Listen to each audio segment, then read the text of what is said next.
Hi everyone, I'm Dr. Maheshwari, Assistant Medical Director of Garbhagudi IVF Center. So I just wanted to start this talk with a small interesting case. A couple came to us with primary infertility for 5 years. So from 5 years they were not able to conceive. They had consulted many doctors and many places. And every time when they had given treatment, they were telling her endometrial lining was very thin. So when they were very anxious when they came, they were like, whether I can. She had a question that whether she can conceive naturally or not. Is there any problem? Whether they have to go for surrogacy or not, and all. So we sat with the couple, took a detailed history of what has happened in the past. So what treatment was given and all. So one interesting thing was there. So for the wife, when she was in 8th standard of school, she had a history of fever and cough for 3 to 6 months. At the same time, elder brother as well as grandparent, previously they had tuberculosis, so they were treated. So she was not treated. So when we took the menstrual history, her bleeding was very less. That she had only 1 or 2 days of bleeding. That too with she used to change 1 or 2 pads per day. So flow was very less.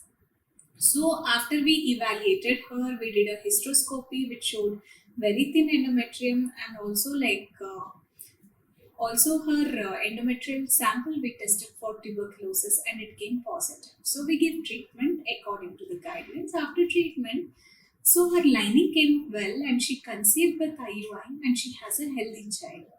So today I'll be discussing you about thin endometrium. So what is this endometrium? So uterus, it is the organ where the child develops. So it has a three linings. So the innermost lining is called the endometrium. So this endometrium plays a very important role in embryo implantation as well as the successful pregnancy to happen. The normal thickness it varies from the day of cycle. Ideally, around day 14 to day 15 of the cycle, it should be 7 to 10 mm in size, and also it should have good blood flow. Then only the pregnancy will happen. So when the embryo is ready, when it has to come and get implanted, the thickness should be around 7 to 10 mm with good flow. Only if it has a good flow, then only the embryo gets implanted. So otherwise, if the endometrium is not good, if the blood flow is not good, it results in infertility as well as it results in repeated abortions. So let us know about what causes this thin endometrium. The most common cause for this thin endometrium is infections. So in India, most common cause is pelvic inflammatory disease and the other is tuberculosis. So here the patient will have mild fever or pain abdomen which goes unnoticed, and also it may be like a few years back, and also it would have affected the uterus, affected the inner lining, and it may result in thin endometrium. In this case, patient will not have any symptoms of the past, and now they will present with infertility or any menstrual problem. So, and another most common cause is surgeries. Any pelvic surgeries, or if the DNC was performed previously, if the curettage is done too much, it results in thin endometrium. And also, whenever there is a adhesions, that is in the inside the uterus cavity, if there is any adhesions between the two structures, or if the patient's estradiol hormone value is less, or if they are taking long-term oral contraceptive pills, either for some ovarian cyst or to postpone the pregnancy, in those patients, the thin endometrium is seen. And also in some systemic diseases, the endometrium may be thin also. So now coming to how they present with thin endometrium. Usually patient will not have any symptoms except during menstrual cycle. Their blood flow will be very less, like they will have blood flow for only 1 or 2 days, that's all, with minimal flow. And also they may present with infertility, unable to conceive, and also they may present with repeated abortions. So how can we diagnose this thin endometrium? So one is by taking proper history, their previous surgeries, previous infections, how is their menstrual cycle, was there any history of tuberculosis in them or in the family or in the neighbors. So detailed history is very much important, and any symptoms in the past suggestive of pelvic inflammatory disease we have to take into account. So next, by doing hysterolaparoscopy, we can see whether any signs of pelvic inflammatory disease is there, whether the tubes are normal or not, whether any signs of tuberculosis in the abdomen, and also in hysteroscopy, whether the endometrium is normal or not. Usually in thin endometrium, they will have pale appearance.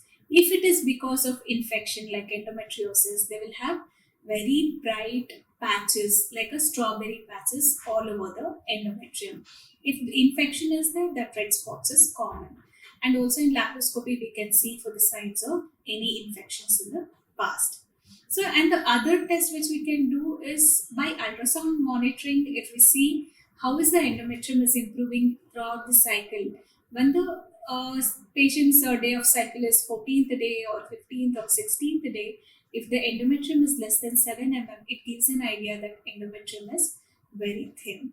And also one more important test what we can rule out tuberculosis is by sending the endometrial sample for histopathology to see for any abnormality like infections or any signs of tuberculosis, or by sending it to the test like TB-PCR, and also there is AFB culture and serum staining. These are the tests which are available to diagnose the thin endometrium.